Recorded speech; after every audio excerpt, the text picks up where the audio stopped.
الحمد لله نحمده ونستعينه ونستغفره ونؤمن به ونتوكل عليه ونعوذ بالله من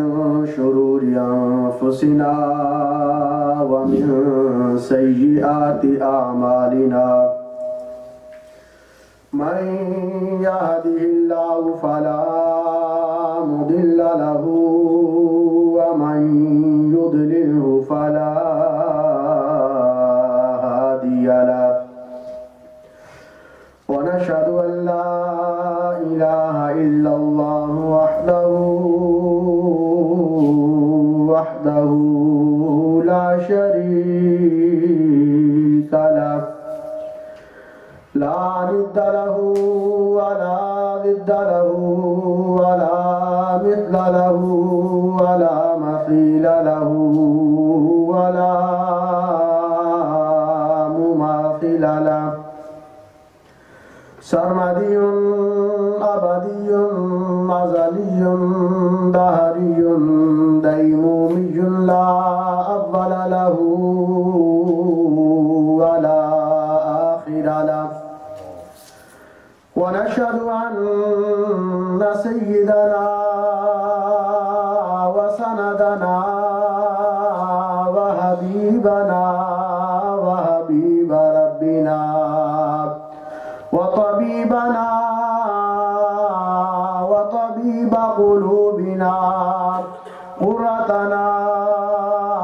وقرة عيوننا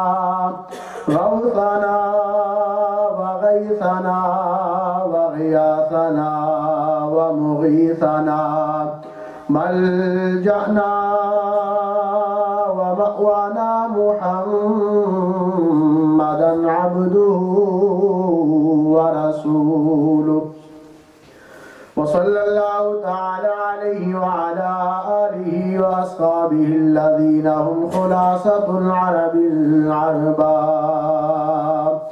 وخير الخلائق بعد الأنبياء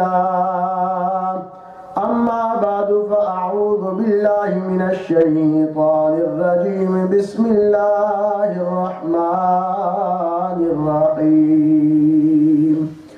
وابتغوا يا أيها الذين آمنوا ابتغوا إليه الوسيلة آمنت بالله صدق الله ومولانا العظيم وصدق رسوله النبي الكريم وقال الله تبارك وتعالى في شان حبيبه مخبرا وآمرا إن الله وملائكته يصلون على النبي يا أيها الذين آمنوا صلوا عليه وسلموا تسليما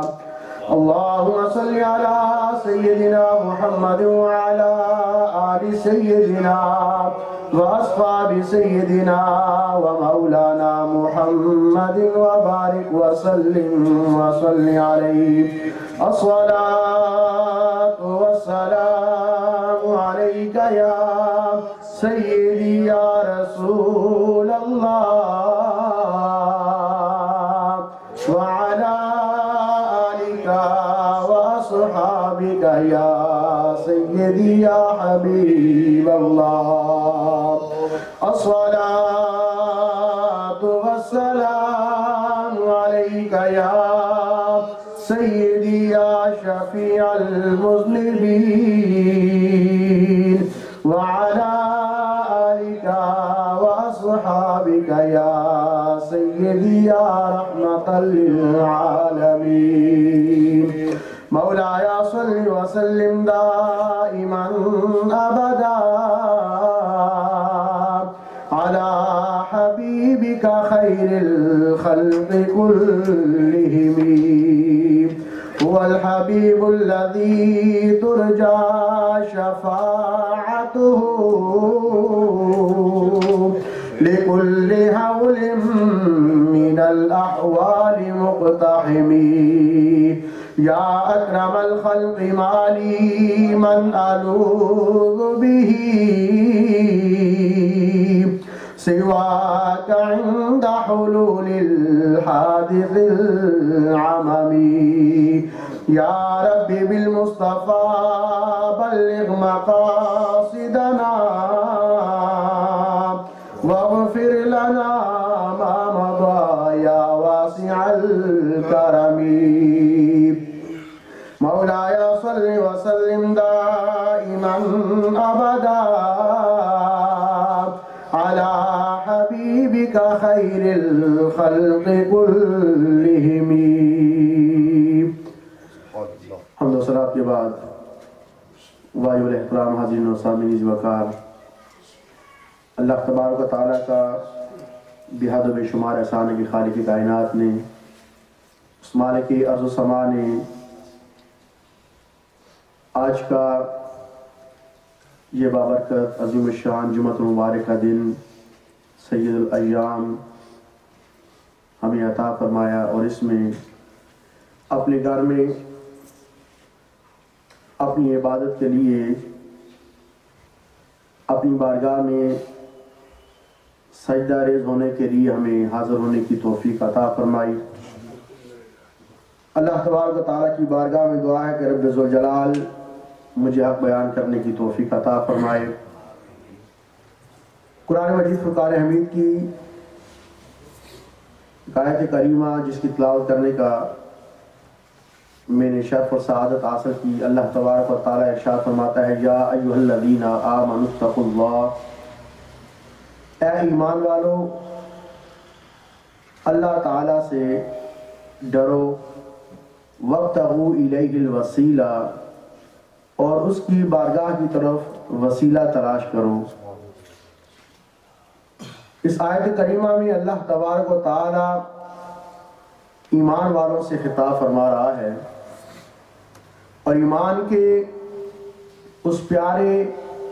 لقب سے اللہ تبارک و تعالی اہل ایمان کو مخاطب کرتا ہے کہ اے ایمان والو یا ایھا الذین آمنوا، اور یہ قرآن مجید فرقان حمید میں تقریباً کوئی 86 مقامات ہیں جہاں پر اللہ تبارک و تعالی اس پیارے خطاب سے اہل ایمان کو نوازتا ہے، یا ایھا الذین آمنوا، اے ایمان والو۔ اس کے بعد اللہ تبارک و تعالی نے ارشاد فرمایا اتقوا اللہ، اللہ تعالی سے ڈرتے رہو، تقوی اختیار کرو،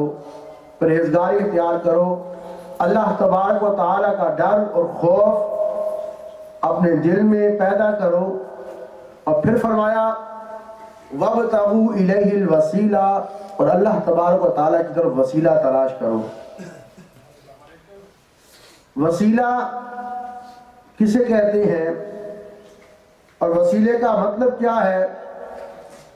وسیلہ وہ چیز ہے جس کے ذریعے سے انسان اللہ تبارک و تعالیٰ کا قرب حاصل کرے۔ اللہ تبارک و تعالیٰ کی بارگاہ کی قربت انسان جس سے حاصل کرے اسے وسیلہ کہا جاتا ہے، اور وسیلے کی مختلف اقسام علماء کرام نے، مفسرین کرام نے بیان فرمائی ہیں۔ اس چیز پر سب کا اتفاق ہے کہ وسیلہ انسان کے نیک اعمال، کیونکہ وہ انسان کے لیے مددگار ثابت ہو سکتے ہیں اللہ تبارک و تعالیٰ کی بارگاہ میں قرب کا، چونکہ یہ ایک مدد ہوتی ہے، ایک ذریعہ ہوتا ہے جس کی وجہ سے انسان اللہ کا قرب حاصل کرتا ہے، اللہ کی مدد چاہتا ہے۔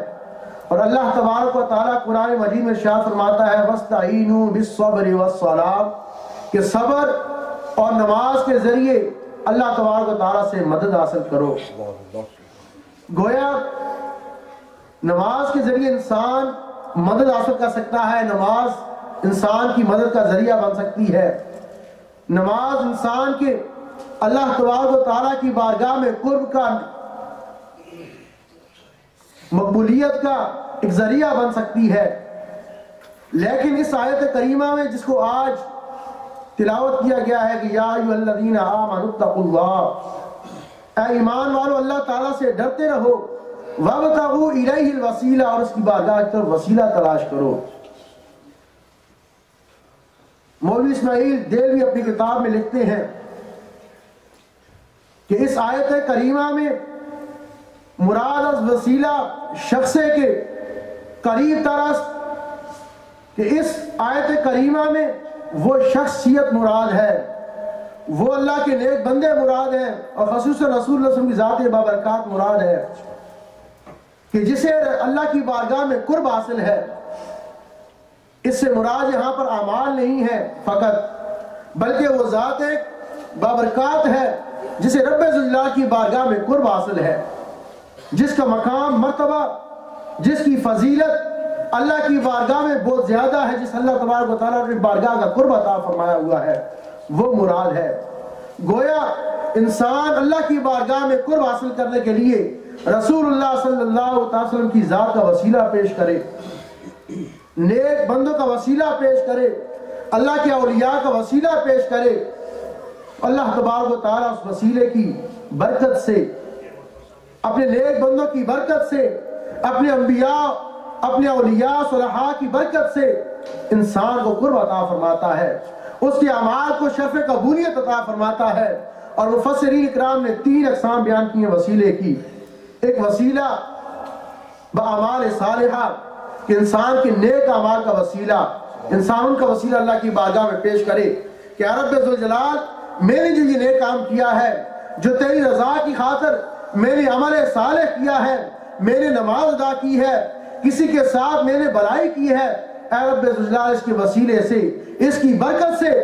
میرے اعمال کو اپنی بارگاہ میں قبول فرما، میرے گناہوں کو معاف فرما، میرے لیے آسانیاں پیدا فرما، مشکلات سے مجھے آسانی عطا فرما، مصیبتوں کو مجھ سے دور فرما، بیماریوں سے مجھے شفا عطا فرما۔ اور دوسری قسم بیان فرماتے ہیں وسیلہ بالجاہ، یعنی کسی نیک شخصیت کے مقام و مرتبے کو اللہ کی بارگاہ میں بطور وسیلہ پیش کیا جائے، ان کا وسیلہ اللہ کی بارگاہ میں پیش کیا جائے کہ اے رب ذوالجلال، تو نے جو عظمتیں اپنے محبوب کو عطا فرمائی ہیں، اپنے نیک بندوں کو جو عطا فرمائی ہیں، جو تو نے اپنے اولیاء کو عظیم مرتبے عطا فرمائے ہیں، ان کے نیک مقام کے صدقے میں جو نے قرب تو نے عطا کیا اپنی بارگاہ کا، اس قرب کے وسیلے سے ہمارے لیے آسانیاں پیدا فرما، ہمیں گناہوں سے معافی عطا فرما۔ اور تیسری چیز فرماتے ہیں کہ ان اولیاء کا، ان سے، اللہ کے نیک بندوں سے دعا کی انسان درخواست کرے، خود ان کے پاس جا کر انہیں دعا کی درخواست کرے اللہ کے نیک بندوں سے۔ اللہ کے انبیاء جب وہ اس دنیا میں حاضر تھے بظاہر ظاہری زندگی کے ساتھ، ظاہری وجود کے ساتھ، تو صحابہ اکرام کی بارگاہ میں جایا کرتے تھے، اور اسی طرح اللہ کے نیک بندوں کے پاس جا کر ان سے گزارش کی جائے، التجا کی جائے، ان سے درخواست کی جائے کہ وہ انسان کے بخشش کے لیے، انسان کے بیماریوں سے شفا کے لیے، مصیبتوں اور پریشانیوں سے نجات کے لیے اللہ کی بارگاہ میں دعا کریں۔ تو یہ 3 طریقے علماء کرام نے بیان فرمائے ہیں کہ انسان نیک اعمال کا واسطہ اللہ کی بارگاہ پیش کرے، اللہ کے نیک بندوں کا وسیلہ پیش کرے، یا پھر اللہ کے نیک بندوں کے پاس جا کر انہیں دعا کی درخواست کرے کہ وہ اللہ کی بارگاہ میں اس کے لیے دعا کریں۔ اور ان تینوں طریقوں کا، ان تینوں وسیلے کے اقسام کا ہمیں ثبوت قرآن و حدیث سے ملتا ہے، روایات سے ملتا ہے۔ سب سے پہلا کہ اعمال کا وسیلہ، میں نے آیت کریمہ سے پہلے تلاوت کی کہ وَاسْتَعِینُوا بِالصَّبْرِ وَالصَّلَاةِ، نماز اور مدد کے صبر کے ساتھ اللہ کی بارگاہ مدد طلب کرو۔ اور میرے آقا صلی اللہ علیہ وسلم ارشاد فرماتے ہیں، بنی اسرائیل کے 3 بندوں کا ذکر فرمایا، اور یہ ایک مشہور حدیث مبارکہ ہے، آپ نے بارہا سنی ہوگی، کہ ایک سفر میں جا رہے ہیں، اور دوران سفر جب راستے میں بارش لگتی ہے، طوفان اور آندھی آ جاتا ہے، تو پناہ لینے کے لیے کسی محفوظ جگہ کی تلاش کرتے ہیں۔ اچانک انہیں پہاڑی کے اندر ایک غار نظر آتی ہے، اور بارش اور آندھی طوفان سے بچنے کے لیے اس غار کے اندر چلے جاتے ہیں۔ اچانک اس طوفان کی وجہ سے، اس آندھی کی وجہ سے پہاڑی کے اوپر سے ایک پتھر لڑکتا ہوا،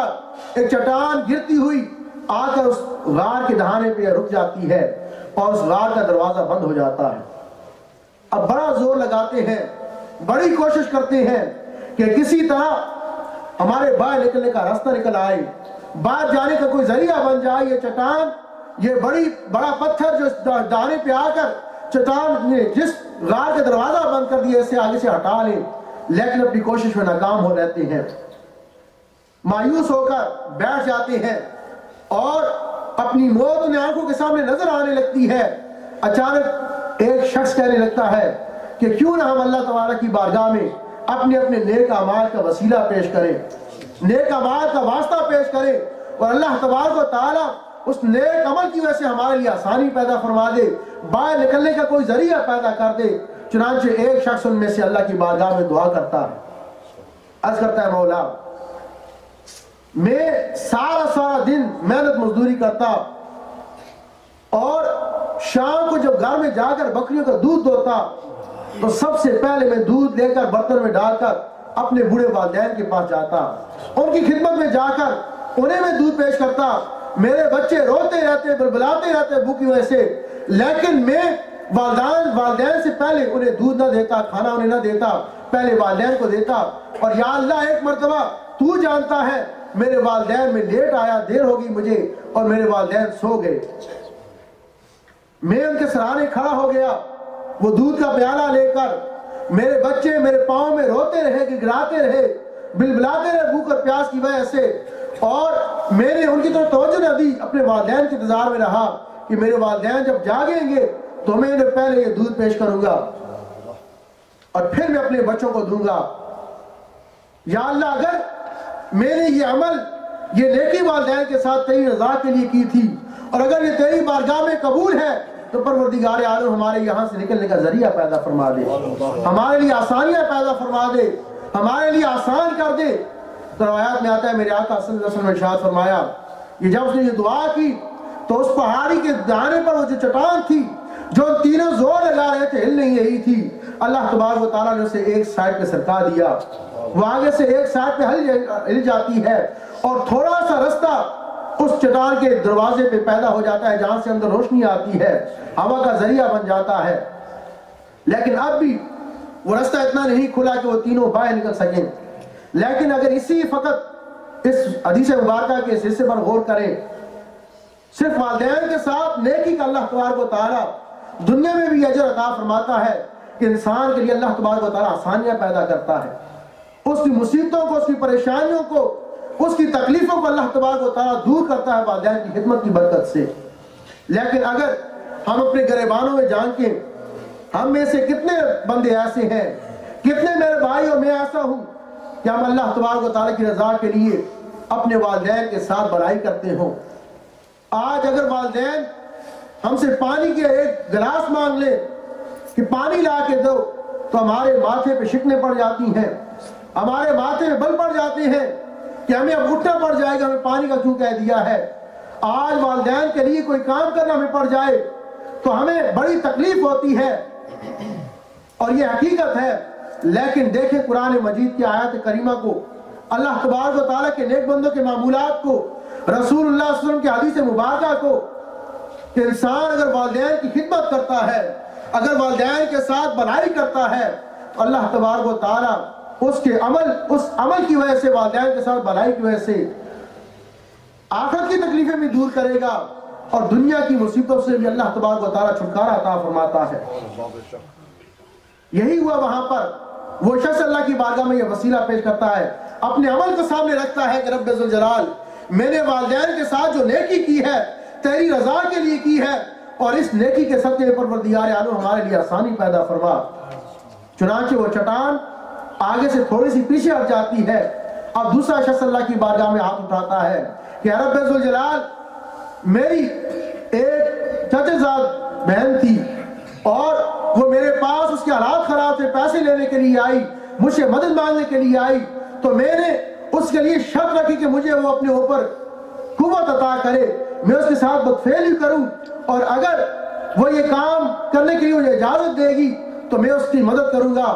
چنانچہ اس نے اپنی مجبوری کی وجہ سے مجھے اجازت دے دی، لیکن جب میں اس کے ساتھ بدفعلی کرنے لگا، زیادتی کرنے لگا، تو اس نے مجھے تیرا خوف دلایا کہ اللہ تعالیٰ سے ڈر، کہ اللہ تعالیٰ دیکھنے والا ہے، اللہ کا خوف کھا تو رب ذوالجلال میں تیرے خوف کی وجہ سے پیچھے ہٹ گیا، اور جو میں نے اسے مال دیا، جو دولت دی، وہ بھی اسے معاف کر دیا، اور تیری رضا کی خاطر میں گناہ سے اپنے آپ کو میں نے محفوظ کر لیا۔ اے اللہ اگر میں نے تیری رضا کے لیے کام کیا ہے، گناہ سے اپنے آپ کو بچایا ہے، تو پھر پروردگار عالم ہمارے لیے آسانی پیدا فرما۔ انسان گناہ سے بچ رہا ہے، لیکن گناہ سے بچنا بھی ایک نیکی ہے، یہ بھی ایک عمل صالح ہے۔ اس نے اللہ کی بارگاہ میں پیش کیا اپنی اس عمل کا وسیلہ، تو رب ذوالجلال نے اس چٹان کو اور تھوڑا سا پیچھے کر دیا۔ اب تیسرا شخص اللہ کی بارگاہ میں اسی طرح اپنا نیک عمل پیش کرتا ہے کہ اے رب ذوالجلال میں نے فلاں وقت اس طرح نیک کام کیا تھا، عمل صالح کیا تھا، تیری رضا کے لیے کیا تھا، پروردگار عالم اس عمل کے صدقے ہمیں اس مصیبت سے نجات عطا فرما۔ حدیث مبارکہ میں آتا ہے جب تیسرا شخص دعا کر کے آمین کہتا ہے تو اللہ تبارک و تعالیٰ اس غار کے دروازے کو، اس چٹان کو آگے سے ہٹا دیتا ہے اور ان کا باہر نکلنے کا راستہ پیدا فرما دیتا ہے۔ گویا اعمال صالحہ جو انسان نیک عمل کرتا ہے اللہ کی رضا کی جب کرے، اور وہ عمل صالح اگر انسان اللہ کی بارگاہ میں پیش کر کے دعا کرے کہ اے رب ذوالجلال اس نیک عمل کے صدقے میں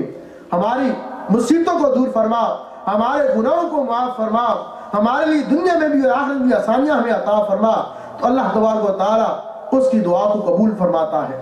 اسے شرف قبولیت عطا فرماتا ہے، اور اللہ تبارک و تعالیٰ کی بارگاہ کا قرب انسان کو حاصل ہوتا ہے۔ اور دوسری قسم وسیلے کی جو علماء کرام بیان فرماتے ہیں کہ انسان اللہ کے نیک بندوں کا وسیلہ اس کی بارگاہ میں پیش کرے، اس کے نیک بندوں کا وسیلہ اس کی بارگاہ میں پیش کرے۔ اور حدیث مبارکہ میں آتا ہے، چونکہ وقت مختصر ہے، مختصر طریقے سے میں آگے چلتا ہوں، کہ میرے آقا صلی اللہ علیہ وسلم کی بارگاہ میں ایک نابینا شخص آتا ہے، آتا رجلاً ضریراً، ایک نابینا شخص میرے آقا صلی اللہ علیہ وسلم کی بارگاہ میں آیا، عرض کی یا رسول اللہ یا حبیب اللہ، اللہ رب العزت کی بارگاہ میں دعا کیجئے کہ اللہ تبارک و تعالیٰ مجھے میری آنکھیں عطا فرما دے، مجھے رب ذوالجلال بینائی عطا فرما دے۔ اور دونوں جو وسیلے کی قسمیں ہیں، ایک اللہ کے نیک بندوں سے دعا کی درخواست کرنا، اور دوسرا اللہ کے نیک بندوں کا وسیلہ پیش کرنا کہ اللہ جو تیرا یہ خاص بندہ ہے جسے تو نے خاص فضائل عطا فرمائے ہیں، جسے تو نے خاص قرب اپنی بارگاہ کا عطا فرمایا ہے، اس کی برکت سے اے اللہ میری اس مصیبت میں مجھے آسانی عطا فرما۔ دونوں جو حوالے ہیں وہ اس حدیث مبارکہ سے ملتے ہیں کہ وہ نابینا شخص میری بارگاہ، میرے آقا کی بارگاہ میں آ کے عرض کرتا ہے یا رسول اللہ یا حبیب اللہ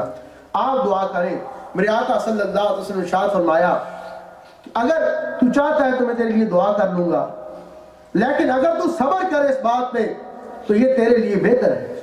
اگر تو صبر کر لے تو بہتر ہے، لیکن پھر بھی اگر تو چاہے تو میں تیرے لیے دعا کروں گا۔ وہ شخص عرض کرتا ہے نابینا کہ یا رسول اللہ یا حبیب اللہ آپ دعا کیجئے۔ میرے آقا صلی اللہ علیہ وسلم نے ارشاد فرمایا اچھا تو جاؤ، جا کر اچھے طریقے کے ساتھ وضو کرو، اور وضو کرنے کے بعد 2 رکعت نماز نفل ادا کرو، اور نفل ادا کرنے کے بعد میرے آقا اسے ایک دعا سکھاتے ہیں کہ یہ دعا اللہ کی بارگاہ میں کرو، اللہ تبارک و تعالیٰ اس دعا کی برکت سے تجھے بینائی عطا فرما دے گا۔ وہ دعا کیا ہے؟ میرے آقا صلی اللہ علیہ وسلم سے ارشاد فرمایا دعا کرنے کے الفاظ کے ساتھ کہ اللہم انی اسألک واتوجہ الیک بنبیک نبی رحمت صلی اللہ علیہ وسلم، کہ اللہ میں تجھ سے سوال کرتا ہوں،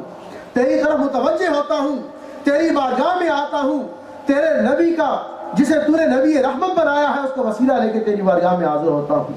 اور پھر اس کے بعد عرض کرنا یا محمد انی توجہت الی ربی، انی توجہت بک الی ربی فی حاجتی حاضی لتقضی لی، کہ یا رسول اللہ یا حبیب اللہ، یا محمد یا رسول اللہ صلی اللہ علیہ وسلم میں آپ کے وسیلے سے، آپ کی برکت سے اپنے رب کی طرف توجہ کرتا ہوں، اس کی بارگاہ میں جاتا ہوں کہ آپ کے وسیلے سے، آپ کی برکت سے اللہ تبارک و تعالیٰ میری اس حاجت کو پورا فرما دے، میری اس مصیبت کو دور فرما دے، مجھے آسانی عطا فرما دے۔ اور پھر دوبارہ اللہ کی بارگاہ کی طرف متوجہ ہونا اور دعا کرنا اللہم فشفعہ لی، یا رب ذوالجلال اپنے محبوب کی وسیل سفارش کو، اس کے وسیلوں کو میرے لیے اپنی بارگاہ میں قبول فرما۔ یعنی پہلے اللہ کی بارگاہ کی طرف متوجہ ہو کر اپنے محبوب رسول اللہ صلی اللہ علیہ وسلم کا وسیلہ پیش کرو کہ اے رب ذوالجلال میں تیرے محبوب تیرے آخری نبی نبی رحمت کی وسیلے سے تیری بارگاہ میں آتا ہوں۔ پھر وہاں پر جب تم اللہ کی بارگاہ میں حاضر ہوگے تو تمہیں وہاں پر رسول اللہ کی ذات بھی نظر آئے گی۔ پھر رسول اللہ کی ذات سے عرض کرنا یا رسول اللہ یا حبیب اللہ، میں آپ کے وسیلے سے اللہ کی بارگاہ میں دعا کرتا ہوں کہ اللہ تبارک و تعالیٰ میری اس مصیبت کو دور فرمائے، میری اس حاجت کو پورا فرمائے۔ اور پھر اللہ کی بارگاہ میں عرض کرنا کہ یا رب ذوالجلال اپنے محبوب کی سفارش کو میرے حق میں قبول فرما۔ روایت میں آتا ہے جب وہ شخص وضو کر کے 2 رکعت نماز ادا کرتا ہے اور نماز ادا کرنے کے بعد جب وہ اپنے دعا کرتا ہے، دعا کے ہاتھ کو اپنے منہ پہ پھیرتا ہے، فرمایا فقام فقد ابصر، جب وہ کھڑا ہوتا ہے تو اس کی آنکھیں واپس آ چکی ہوتی ہیں۔ اس دعا کے بعد جو کھڑا ہوتا ہے اس کی بینائی اللہ تبارک و تعالیٰ سے واپس لٹا دیتا ہے۔ اور بعض روایات میں ان الفاظ کی زیادتی بھی ہے کہ جب وہ کھڑا ہوتا ہے ایسے محسوس ہوتا ہے کہ کبھی اس سے نابینا ہوا ہی نہیں تھا، کبھی نابینا تھا ہی نہیں، اس طرح اللہ تبارک و تعالیٰ اس سے بینائی عطا فرما دی۔ تو وسیلہ اللہ کی بارگاہ میں جب پیش کیا جاتا ہے اور سچے دل کے ساتھ جب پیش کیا جاتا ہے، انسان اخلاص کے ساتھ جب اللہ کی بارگاہ میں صحیح طریقے سے متوجہ ہو کر اپنے اعمال کا وسیلہ پیش کرتا ہے، اللہ کے نیک بندوں کا وسیلہ پیش کرتا ہے، اللہ کے نیک بندوں کی بارگاہ میں جا کے ان سے دعا کی درخواست کرتا ہے، تو اللہ تبارک و تعالیٰ ان دعاؤں کے صدقے میں انسان کے گناہوں کو معاف فرماتا ہے، اس کی مصیبت اور پریشانی کو دور کرتا ہے۔ اور پھر یہی نہیں کہ انسان کسی بڑے کے پاس جائے، کسی اللہ کے ولی کے پاس جائے، کسی اللہ کے نیک بندے کے پاس جا کر اسی سے دعا کروائے تو دعا قبول ہوگی، بلکہ کبھی کبھی چھوٹوں کے پاس جا کر ان سے دعا کی درخواست کرنا، اپنے سے کم عمر والوں کو، اپنے سے کم درجے والوں کو بھی دعا کی درخواست کرنا، یہ بھی رسول اللہ صلی اللہ علیہ وسلم کی سنت مبارکہ ہے۔ اور چنانچہ روایت میں آتا ہے کہ رسول اللہ صلی اللہ علیہ وسلم اس ظاہری زندگی سے پردہ فرمانے سے کچھ دن پہلے اپنے صحابہ اکرام کا ایک گروہ، ایک جماعت مختصر سی حضرت اویس کرنی رضی اللہ تعالیٰ عنہ آپ کی بارگاہ بھیجتے ہیں کرن میں کہ میرے صحابہ جاؤ، جا کر یہ میری طرف سے تحفہ جو آپ نے کملی اپنا جبہ مبارک بھیجا، یہ بھی اویس کرنی کو میری طرف سے ہدیہ دو، اور ان سے کہنا عرض کرنا کہ میری امت کی بخشش کے لیے دعا کرے۔ یہ بھی میرے آقا صلی اللہ علیہ وسلم کی سنت مبارکہ ہے کہ اپنے سے چھوٹوں کو دعا کی درخواست کرنا کہ وہ دعا کرے۔ تو سامعین محترم، اللہ تبارک و تعالیٰ قرآن مجید میں ارشاد فرماتا ہے یا ایھا الذین آمنوا اتقوا اللہ وابتغوا الیہ الوسیلہ، کہ اے ایمان والو اللہ تعالیٰ سے ڈرتے رہو اور اس کی طرف وسیلہ تلاش کرو۔ وہ وسیلہ چاہے تمہارے نیک اعمال کا ہو، چاہے وہ اللہ کے نیک بندوں کا ہو، اولیاء کا ہو، انبیاء کا ہو، یا ان کی بارگاہ میں جا کر اللہ کے نیک بندوں کی بارگاہ میں جا کر دعا کی درخواست ہو۔ اللہ تبارک و تعالیٰ کی بارگاہ میں دعا ہے کہ رب ذوالجلال ہمیں پہلے نیک عمل کرنے کی توفیق عطا فرمائے، ہمیں اللہ تعالیٰ اپنا خوف اور اپنے ڈر سے تڑپنے والا دل عطا فرمائے، اپنی یاد سے اپنے خوف سے رونے والی آنکھ عطا فرمائے، اور پھر اللہ تبارک و تعالیٰ ہمیں اپنے نیک بندوں کے ساتھ نسبت قائم کرنے کی توفیق عطا فرمائے، جن کی نسبت سے، جن کی برکت سے اللہ تبارک و تعالیٰ ہمارے لیے آسانیاں پیدا فرمائے اس دنیا میں بھی اور آخرت میں بھی۔ وما علینا الا البلاغ المبین۔ سنتیں ادا کرنے سے پہلے آپ سے گزارش ہے کہ آگے کے تشریف لے آئیں، اور اگر ہو سکے مناسب ہو تو جو چھوٹے بچے ہیں انہیں پیچھے بھیج دیں، آخری صفوں میں بھیج دیں، اور خالی جگہ پر کر کے پھر سنتیں ادا فرمائیں۔ جزاکم اللہ۔ سنتیں برائے مہربانی تب سٹارٹ کریں جب یہ اگلی جگہ ساری پر ہو جائے، اور چھوٹے بچوں کو برائے مہربانی پیچھے بھیج دیں۔ جزاکم اللہ۔